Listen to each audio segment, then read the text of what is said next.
Hablaremos hoy de la decadencia del agón en Grecia. El agón es este afán de medirse y compararse incesantemente que tenían los griegos, ¿no? La competencia, ¿no? La competencia, la rivalidad sin encono, ¿no? La lucha, pero la lucha solamente por placer. De ahí viene la palabra agonía, que quiere decir lucha en un principio y en una primera acepción. Estuvimos hablando no hace mucho de las carreras de caballos, allá por los siglos 6 y 5 antes de Cristo, que era una actividad muy difundida y que pertenecía al carácter agonal, ¿no? Generalmente las competencias eran deportivas o intelectuales, pero allá por el siglo cuarto y tercero antes de Cristo, la idea de lo agonal empezó a deteriorarse y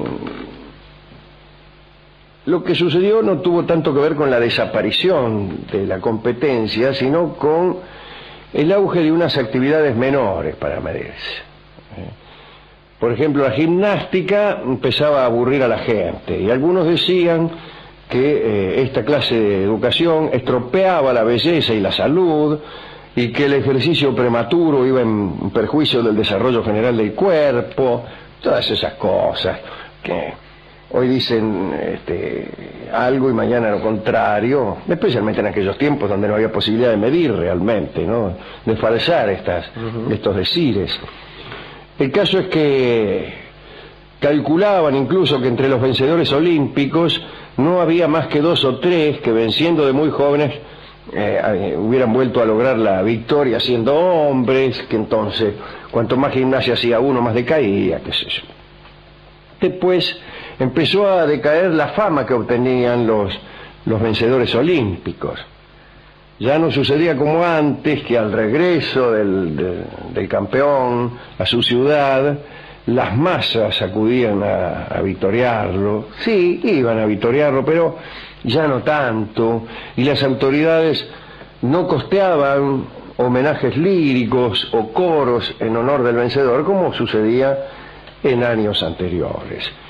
En la mayor parte de las regiones griegas ya nadie tenía ni ganas ni medios para presentarse, al menos con la suntuosidad de antes, en las Olimpiadas.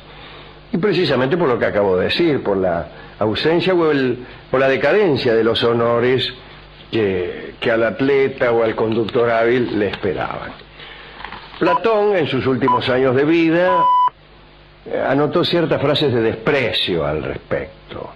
Por ejemplo, había un señor llamado Anicerio de Cirene, que decía que era muy buen conductor de caballos, y entonces andaba conduciendo a través de la academia en la que estudiaba. Y Platón dijo que quien dedicaba tanta seriedad a cosas tan indignas y pequeñas, seguramente estaba imposibilitado para realizar cosa grande alguna. Así que estaba en contra Platón de los conductores de carros, de los gimnastas, de los boxeadores, de los pugilistas, qué sé yo. Epaminondas exigía que los hombres estuvieran instruidos militarmente antes que atléticamente. Los pensadores hedonistas tampoco sentían mucha estimación por la virtud de las competencias deportivas. Se aseguraba que querer ser siempre el primero era a priori incompatible con una vida de placer. Y desde luego, ¿no? El atleta no puede llevar una vida de placer, y tampoco una vida militar, contrariamente a lo que podría pensarse en un principio, ¿no? Ya que la vida militar está llena de madrugones, de privaciones, comemos poco, dormimos poco. En cambio el atleta está siempre muy bien alimentado. Bien alimentado, pero privado del exceso. Y el placer hedónico está relacionado en algún punto con el exceso. Hay cosas que no empiezan a ser placeres hasta que no nos excedemos en ellas. Bueno, dice, en su justa medida no hace mal, y otros dirán, en su justa medida no da placer.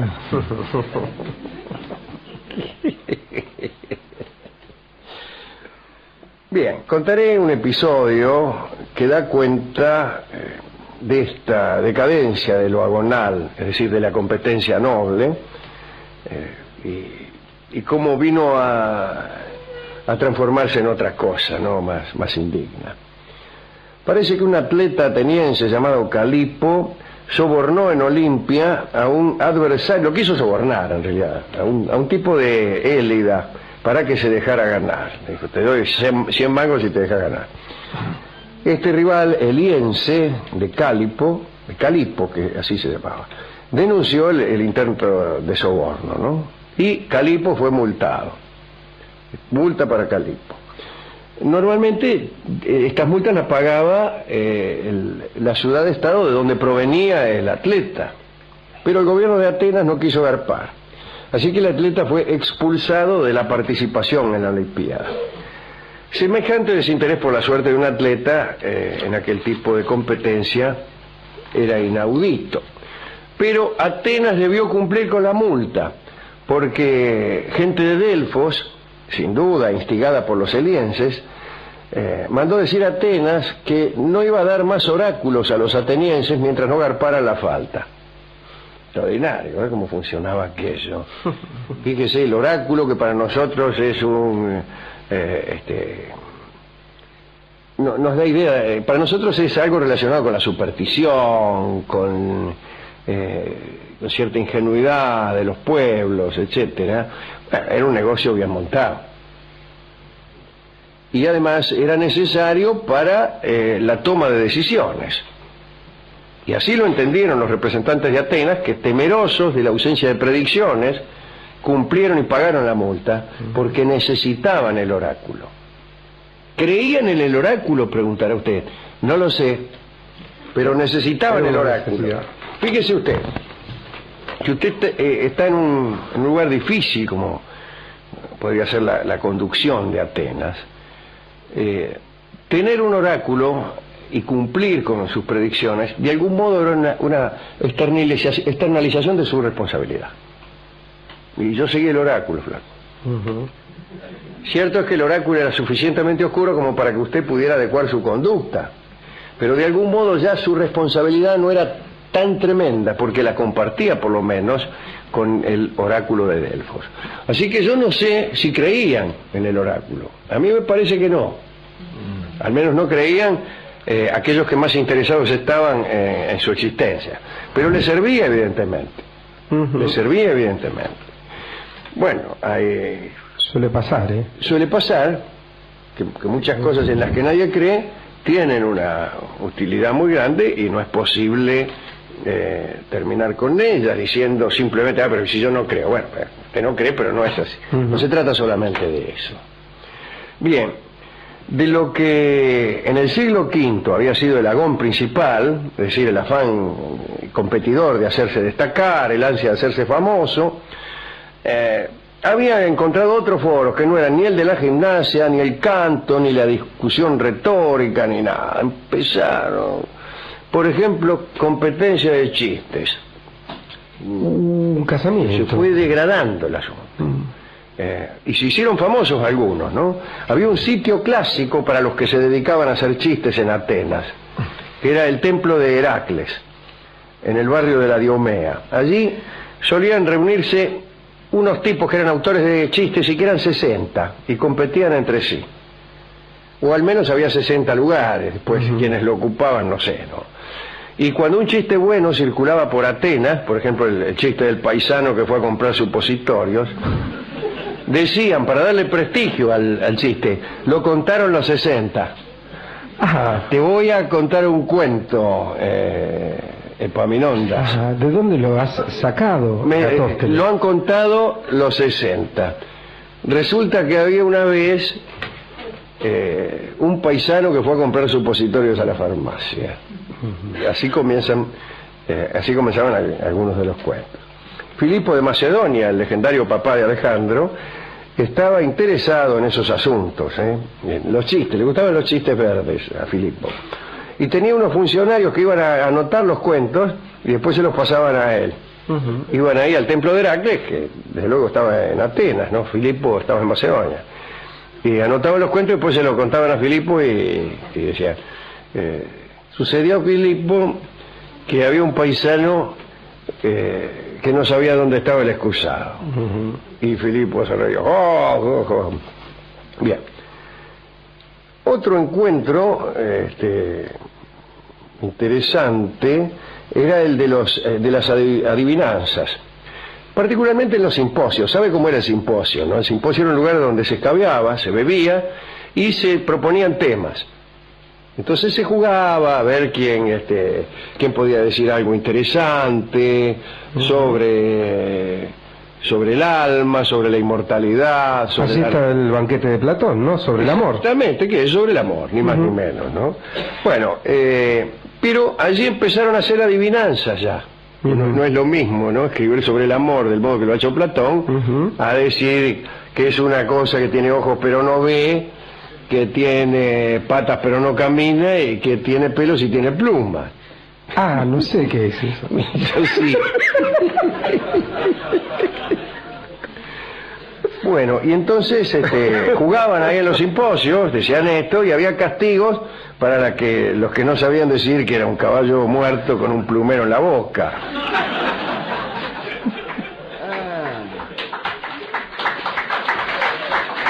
Lo contaron los 60. Claro. Y dice, había quienes por acertar o por inventar tales acertijos se hicieron famosos, y dicen que algunas de estas adivinanzas eran de la obscenidad más descarada. Pero desde luego todas las adivinanzas son obscenas, como aquel chino que había hecho 1114 adivinanzas, todas con la misma respuesta. Que es la que yo doy siempre cuando me hace una adivinanza cualquiera, En La Rioja estuvimos jugando a las adivinanzas con un libro de adivinanzas poético. Ah, ¿se acuerda? Claro, y Maica Iglesias me leía adivinanzas y yo contestaba siempre lo mismo. Siempre lo mismo, sí. Bien.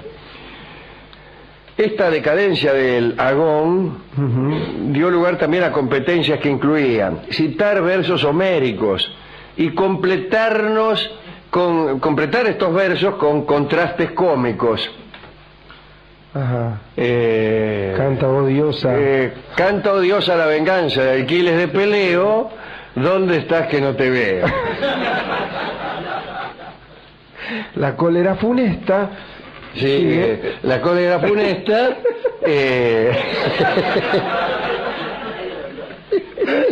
Y así. Cierre la puerta con esta llave. Sí, la llave está. Con la otra.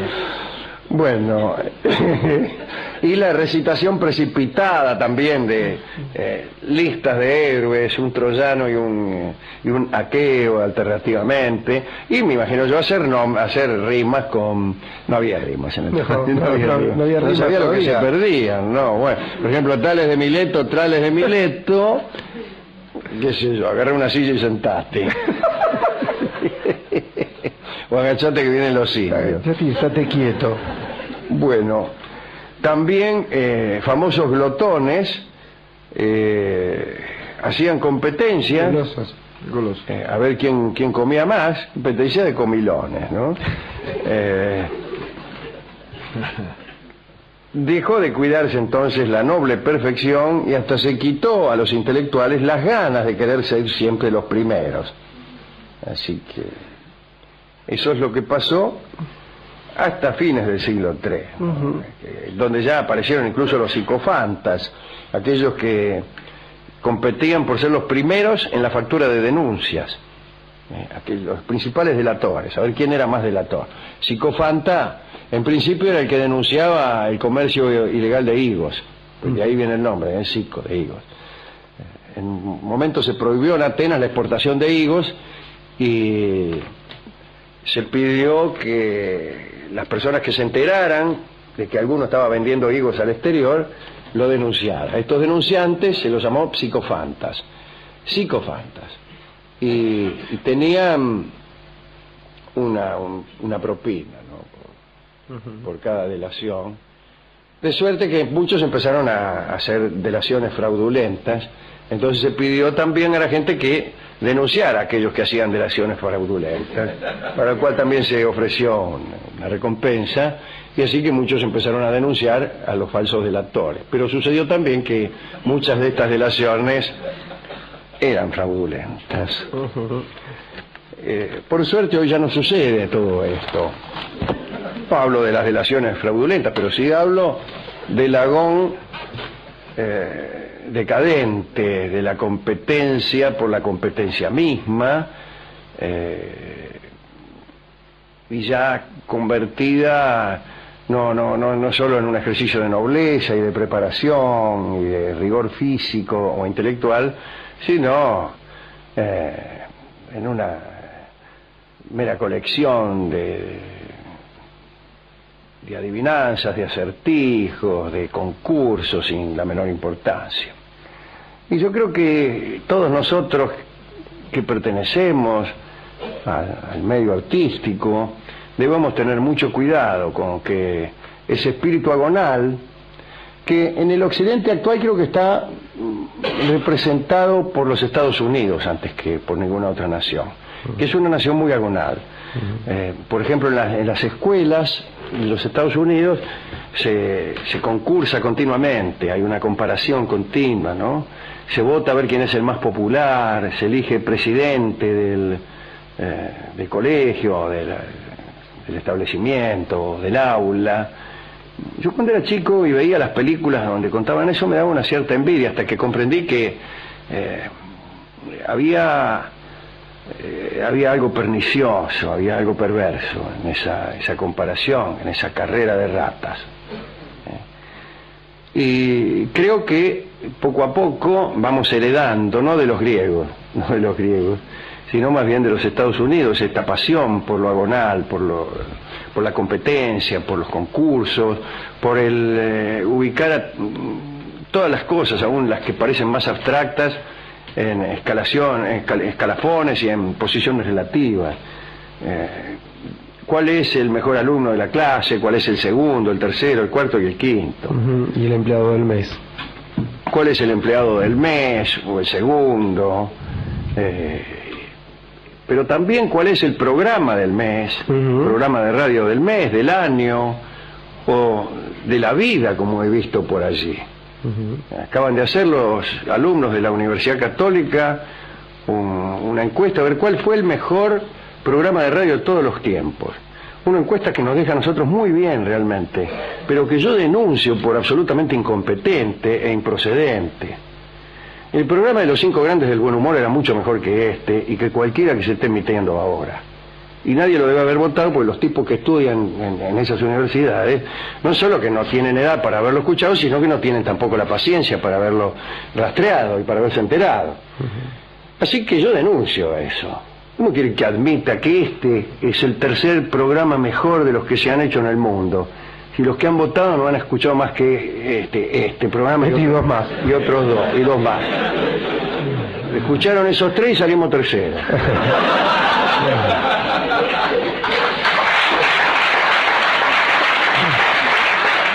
¿Cómo quiere que yo me ponga contento por estar ternado en esta votación, en este comicio que ha hecho la Escuela de Aliberti, quien yo respeto y quiero muchísimo? ¿Cómo quiere que me ponga contento? Me lo tendría que tomar en serio para ponerme contento. El año pasado sacaron premio hasta los perros en ese concurso y nosotros no fuimos ni siquiera nominados. ¿Qué? ¿El año pasado éramos sonsos y este año somos vivos? ¿O resulta que todo es una martingala? ¿O resulta que todo es una cosa de la más horrenda superstición? Yo no digo ni que estén arreglados ni que no estén arreglados, digo que no tiene ningún sentido. Digo que no tiene ningún sentido. Para no hablar de tener uno que jugar, socolor de las ternas, a juegos a los que uno no juega. Yo particularmente he decidido no jugar ninguno más.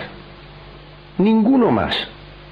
No estoy interesado en saber si soy mejor o peor que, pongamos por caso, el comentarista de fútbol de radio La Red. ¿Qué sé yo? Si no jugamos a lo mismo. ¿Cuál es mejor? ¿Qué es mejor el programa, el alargue o el nuestro? No lo sé. O mejor dicho, lo sé. Pero ¿y qué sentido tiene que yo, supongamos que por algún error les ganemos a los muchachos de la Alargue? ¿Y qué digo? Somos mejores que la Alargue. ¿En qué somos mejores? ¿En qué? ¿Sabemos mejor que los de la Alargue cómo forma Boca? Seguro que no. Seguro que no. Seguro que no. O sea, creo que esa superstición agonal tiene sentido si es que se refiere a aquello que es intrínsecamente agonal. Me estoy refiriendo al deporte y me estoy refiriendo a cierto tipo de actividades que tienen sentido únicamente si hay competencia. Por ejemplo, una carrera. Por ejemplo, un sorteo de la quiniela. Un sorteo de la quiniela tiene sentido únicamente si sale algún número. Si no sale ninguno, o si salen todos, no tiene ningún sentido. Si no fuera agonal la quiniela, nadie jugaría. Si no fuera agonal el hipódromo, nadie jugaría. Pero en cambio la escritura de novelas no tiene por qué ser agonal. Uno debe escribir novelas porque es bueno escribir novelas, más allá de que uno gane o pierda. Y no lo podés convertir en agonal solamente para interesar en las novelas a aquellos tipos que solamente están interesados en las carreras de caballos. Así que yo no quiero jugar ese juego falso. No quiero ser ni el mejor y mucho menos el peor. Nada más porque este es un año impar. Y porque ya me tocó antes en el reparto. No quiero enojarme con nadie, pero no puedo menos que ser sincero y decir que esa martingala de los premios, la realice quien la realizara, es absolutamente contraria al pensamiento refinado. Así que no eran solamente los griegos los que tuvieron una decadencia en el agón. Estamos asistiendo a ella con el mejor de nuestros entusiasmos. ¿A quién quiere dedicar esta charla? Bueno, ya que tipos que se especializaban en adivinanzas nombro, yo le voy a dedicar al amigo Edipo, que tanto bien me ha hecho. Que es uno de los mejores. Y un gran adivinador. Para mí viene Edipo. Sí, y después, en la terna, y ya que de campeones y de deporte hablamos, déjeme dedicar esto a Alejandro, a Nicolino Loche, a Manu Ginóbili y a Diego Maradona. Bueno, en lo suyo, digo, campeones en serio, bueno, ¿qué campeón? En algo que se competía. En las que se puede ser campeón. Exacto. Puede ser campeón de boxeo y de fútbol. De lo que no sé si tiene sentido ser campeón es de programas de radio. Seguro. No lo sé, ¿no? Lo que pasa es que si usted se sube a un ring conmigo, por ahí podemos saber cuál de los dos es mejor. Pero escuchando así también se puede. Desde afuera también se puede. También se puede. Pero el tema está en quién es el que escucha, Alejandro. ¿Quién escucha? Ah, qué vivo. ¿Quién escucha? Ese es el tema. ¿Quién escucha? ¿Sus alumnos? Sería preferible que sus profesores. Vamos a escuchar un tango que tiene que ver con esto y se llama Primero Yo, que obviamente es una expresión de deseo de aquel que se ha notado en alguna clase de competencia. Y lo escucharemos en la versión de Don Edmundo Rivero. Adelante. Fuxia, mire, lee y se va. Lee y se va. Si viene todas las noches... En pijama. Lindo laburo. Si viene en pijama y vive cerca, él. Ajá. Y dice, ¿para qué me voy a poner el traje por 2 cuadras? Entonces viene en pijama y en invierno con saco. Sí, arriba el pijama. Arriba el pijama se pone el saco. Bueno, vamos a hablar del sudario de Turín. Muy bien. El santo sudario, llamado también. Que durante mucho tiempo se creyó fue la mortaja de Cristo. Y es un trozo de tela que mide 1,10 m por 4,36 m, es decir, es mucho más largo que ancho. Sobre esa tela se distinguen las huellas de un cuerpo. Es una huella muy débil. Al acercarse demasiado la huella se borronea, pierde la noción. Cuando uno se aleja surge la forma de un cuerpo visto de frente, seguida de la forma del mismo cuerpo visto de espaldas. La impresión es muy tenue, de un tinte amarillento, apenas más marcado que el tono de la propia tela. Hay unas manchas aquí y allá que salpican estas huellas. Son manchas de color rojo carmín que siempre se pensó que eran de sangre. En 1978, durante 43 días, fue expuesto el sudario, que por cierto está en la iglesia de San Juan Bautista de Turín. Le llaman el Duomo, los de Turín, a esa iglesia. En ese año se expuso y fueron unas 3 millones de personas a verlo, ¿no? Y posteriormente a la exhibición, un grupo de científicos realizó una serie de trabajos de investigación destinados a saber si el sudario era o no la mortaja de Cristo. Pero vamos a ver qué dice la historia de este sudario, qué es lo que se sabe. Por empezar, lo que se sabe es que Jesucristo al morir fue amortajado. Eso lo afirman Lucas, Mateo, todos los evangelistas. Marcos dice que la sábana la fue a comprar José de Arimatea, nuestro amigo. Aquel dueño del copón también. El de la copa del Grial, ¿no? Sí, señor. Salió de la casa de Pilato y fue a comprar una sábana, el tipo dice. Juan agrega que para amortajarlo compraron también una mezcla de mirra y aloe que pesaba 32 kilos. Pero el viernes, cuando llegó el momento de amortajar a Jesús, ya era de noche y había comenzado el sabbat. Y ya saben ustedes la severidad de las prescripciones judías que impiden prácticamente hacer cualquier trabajo ese día. De manera que quedó sin preparar adecuadamente el cuerpo. Pero al primer día, después del sabbat, fueron al sepulcro, esto lo cuenta Lucas, María Magdalena, María la madre de Santiago y Salomé. Y encontraron el sepulcro abierto y vacío. Lo fueron a llamar a Pedro y a Juan, se asomó Pedro y vio las vendas, dice. Las vendas no era que lo vendaran como una momia, sino que se utilizaban como piolines para sujetar el sudario y el sudario. Y después llegó Juan, también vio las sábanas, en expresa mención de las sábanas. Es de suponer que los discípulos guardaran la sábana. Pero quién sabe si es de suponer, porque habrá de recordarse la extrema repugnancia de los judíos por todo lo relacionado con la muerte.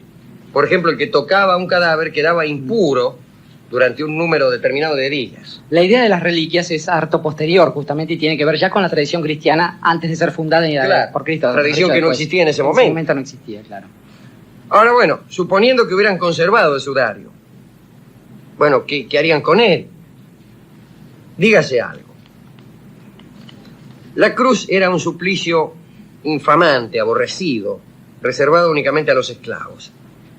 Y en los primeros tiempos del cristianismo se hablaba así de un Dios crucificado, pero las imágenes, las muy pocas imágenes que había, no mostraban al Cristo en la cruz.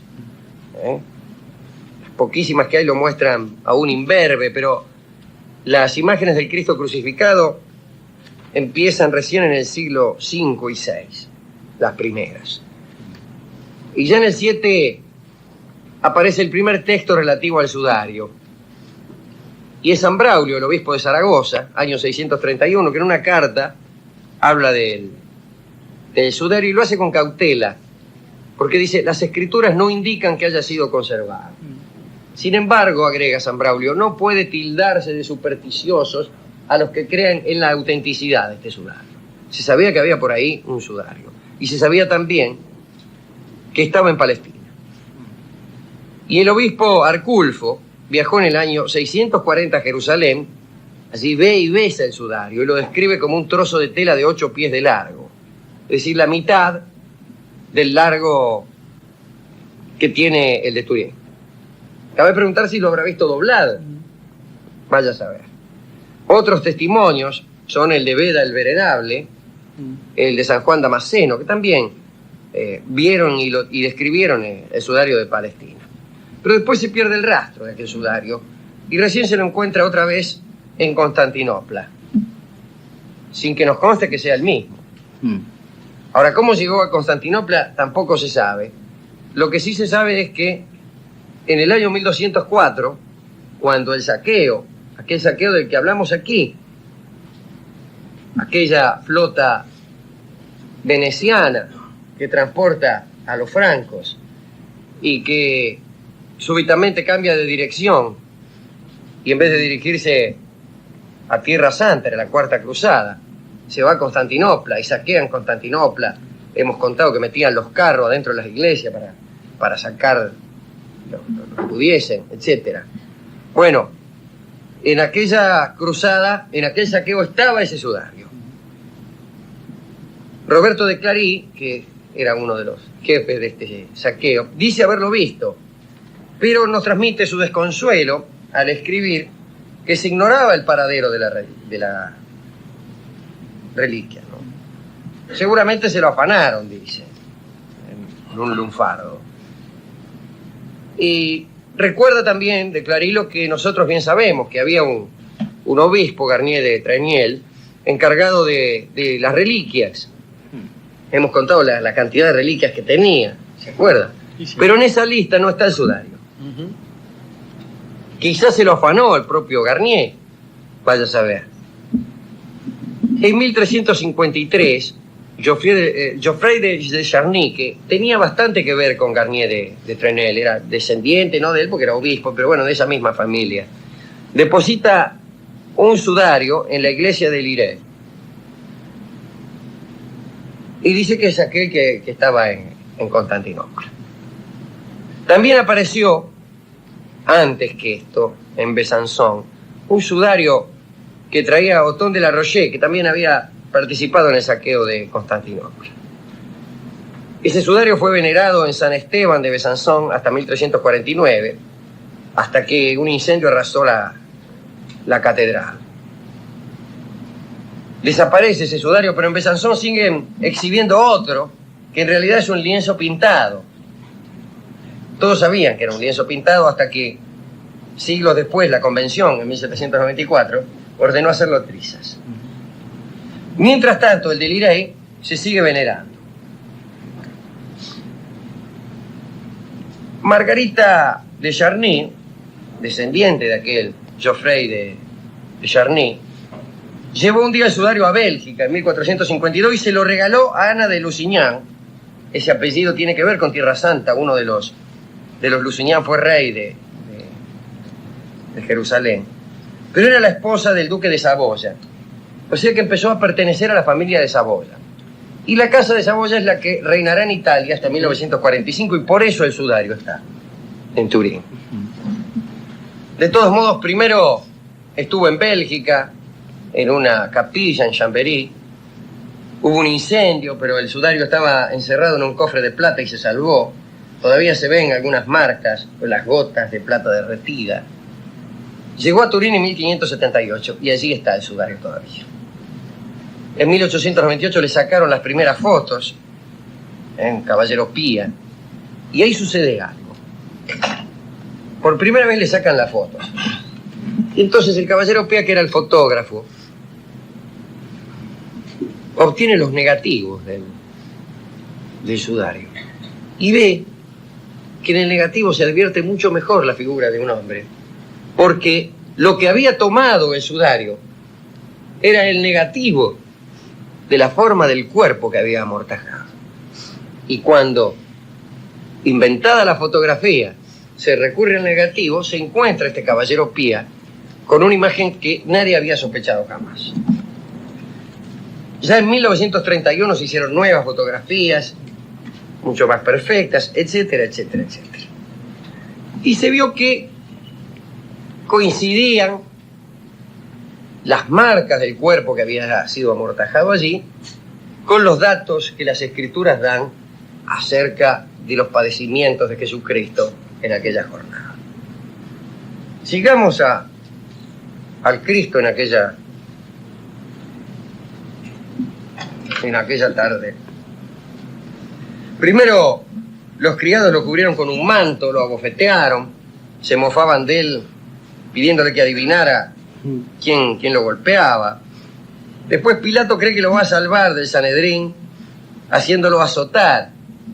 Pensó que los sumos sacerdotes se iban a contentar con eso. Para azotarlo utilizaban el flagelum, un látigo de mango corto, correas largas, 3 correas. En la punta solían ponerse bolitas de fierro o huesitos para que tuviera más peso y más consistencia, un rebenque de cadenero. En derecho hebraico, el número máximo de golpes era 39. No se podía azotar a nadie más allá de ese número, aunque Flavio Josefo, nuestro amigo, un judío que fue también ciudadano romano, anota que en realidad eran 13 los golpes permitidos, porque el flagelo tenía 3 correas y se contaban 3 golpes por vez. Sin embargo, el derecho romano no no ponía límites a la cantidad de latigazos, salvo que era necesario dejar con vida al flagelado. Bueno, el cuerpo amortajado en el sudario tiene marcas de acuerdo al derecho romano. Tiene 120 marcas. Se ve la correa de 3 centímetros, marcas de las bolitas de acero. Están las marcas de la corona de espinas. Y hay en los hombros una serie de escoriaciones provocadas por lo que pudo ser la cruz, que según la ley el mismo condenado debía arrastrar. Se equivocan, sin embargo, quienes creen que arrastraba la cruz. No arrastraba la cruz. La que arrastraba era un pedazo de la cruz. La cruz tenía un poste vertical llamado el stipes, que ese era fijo, estaba siempre fijo en el mismo lugar. Así decían, por ejemplo, la ladera del Esquilino estaba cubierta por un bosque perenne de stipes. Un bosque perenne de stipes está bien dicho. Sí. Bueno, el stipes estaba clavado ya, y el tipo tenía que llevar la otra parte, la parte horizontal de la cruz, que era el patibulum. Ese sí lo tenía que arrastrar. Era un madero de unos 50 kilos de peso, no era poca cosa. Y la distancia serían unos 600, 700 metros. Con los pies descalzos, el tipo ya flagelado. En su vida. Sí. Están las marcas de las rodillas. Y hay otra cosa. Cuando llegaban al stipes, clavaban los brazos del reo al patíbulo. Se supone que le hacían poner las palmas de las manos y clavaban en las palmas de la mano los clavos. Sin embargo, el doctor Barbet era un señor bastante macabro, pero curioso. Llegó incluso a crucificar cadáveres para ver qué pasaba, porque durante mucho tiempo no se sabía qué es lo que causaba la muerte de los crucificados. Y Barbet descubrió que haciendo colgar a alguien de las manos y clavándole las palmas eran muy poco consistentes y se desgarraban. Y que en realidad había que poner el clavo en otra parte, por ejemplo en la muñeca, que es donde tiene la marca el cuerpo amortajado por el sudario. Descubrió también algo más, que las manos del cuerpo que había amortajado allí no tenían pulgares. Y en una de sus macabras experiencias, descubrió que clavando un clavo en la muñeca se produce una inmediata retracción del pulgar hacia Del el centro opositor de la del pulgar, palma, claro. lo cual produce el efecto, en el caso del sudario, de no tener pulgares.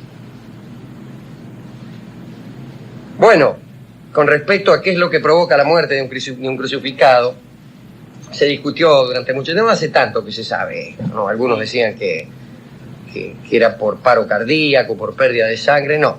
Se mueren por asfixia. Por asfixia, claro. Hay incluso siniestras experiencias de los nazis. Sí, sí. Un hombre colgado de las manos va experimentando una contracción muscular, que afecta primeramente el antebrazo, después el brazo, después el tórax, etc. Desemboca en una tetania, ¿no? Y los músculos y la respiración, los músculos de la respiración, digamos, resultan afectados. Los pulmones se le llenan de aire y el tipo no los puede exhalar. Y entonces, para poder hacerlo, tiene que afirmarse en los pies. Los pies, no lo hemos dicho, desde luego están clavados. Pero Con un clavo que atraviesa los dedos. Ahora, el tormento consiste en eso. El condenado, para tomar aire, debe incorporarse sobre los clavos que atraviesan sus pies. Ahora, el dolor es tan insoportable que inmediatamente el condenado se deja colgar nuevamente.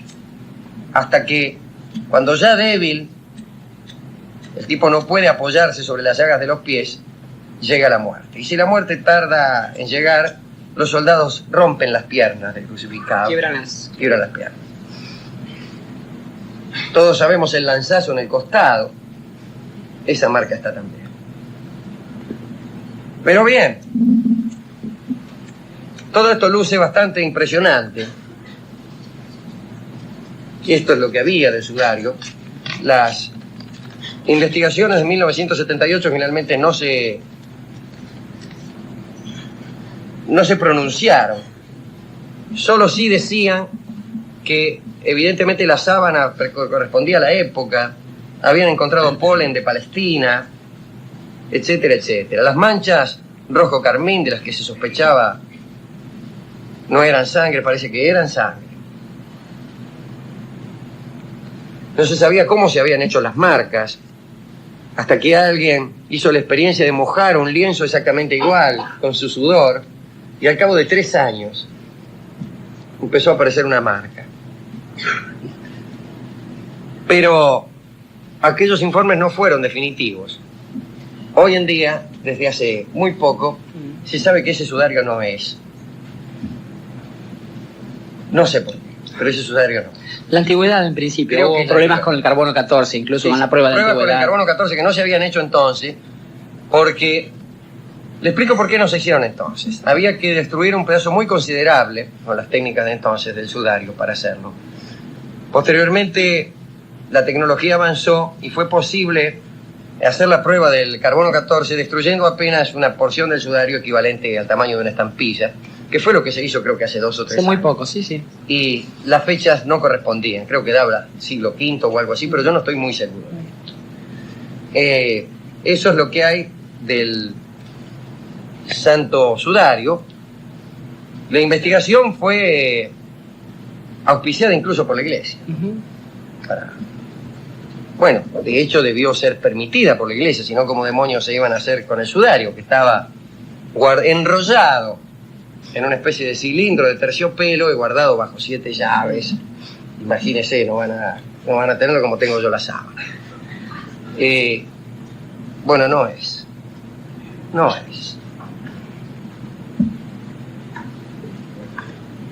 Yo que siempre estoy en busca de milagros, siempre me sospeché que no era. Porque la historia está llena de interrupciones de muchos siglos. La pista del sudario es clara recién después de 1452 en adelante. Anteriormente hay desapariciones de hasta 500 años, para no hablar de que la primera vez que se habla de ese sudario ya estábamos en el año 600 y pico. Y yo no creo tampoco, yo estoy de acuerdo con los que hacen la objeción del principio, de la repugnancia de la tradición judía con respecto a todas las cosas inherentes a la muerte. Y que, como bien dijo Dorio, esta devoción por las reliquias es muy posterior. Es un anacronismo perfecto pensar que Pedro y Juan hubieran tenido la veneración por las reliquias que tenían, por ejemplo, en el siglo XII. No tenían eso. Ni siquiera creo que tenían el concepto de reliquia incorporado. Es más, hay otro concepto importantísimo en la religión católica, que es la idea, o por lo menos el culto de la Virgen María, que tampoco existía en esa época y que hasta el siglo XI no disfrutaremos de él en Occidente, ¿no? Hay muchas cosas tan distintas, es otro tiempo. ¿A quién dedicar esta recordación de este lienzo que aún así sigue siendo bastante misterioso? Yo creo, Alejandro, que a esta altura de la ciencia y a esta altura de la historia del catolicismo también, es menester recordar que para reinos que no son de este mundo, no hacen demasiada falta las cosas que sí son de este mundo. Exactamente. Entonces, digo, por supuesto, con total respeto por los científicos que intentaron ver de cuándo era ese lienzo de Torino que andaba dando vueltas por allí y a qué pertenecían las marcas y todo esto, porque esto siempre es interesante saberlo. Creo que a ningún cristiano, a ningún católico, sobre todo, le puede interesar demasiado saber qué tiene que ver ese lienzo, ese sudario, con la santidad del Cristo. Quiero decir, en todo caso, lo que queda es una especie de recuerdo respecto de aquella situación, aquel episodio en que el Cristo fue envuelto con una sábana y esta sábana a su vez fue envuelta con vendas, estas vendas fueron quitadas, se quitó el sudario, él desapareció de la tumba, esa tumba que pertenecía también, igual que la tela e igual que el copón, a José de Arimatea. Y digo, dentro de todo eso, dado que es lo que se funda allí es una civilización y una religión que tiene que ver con el amor, bien sabemos que los recuerdos no están ni en las cartas ni en los objetos, sino en otra forma de sentimiento. Para todos aquellos que recuerdan eso, lejos de venerar las astillas de una cruz que tampoco se sabe si pertenecen a esa cruz, en ciertos anillos de los obispos, que tampoco se sabe a veces si pertenecen o no a la verdadera fe, entonces, para todos aquellos sí, el recuerdo de una idea, de un sentimiento, de, digamos, cierta forma de trascendencia que es otra, estos recuerdos. Recuerdo es el tango que escucharemos ahora.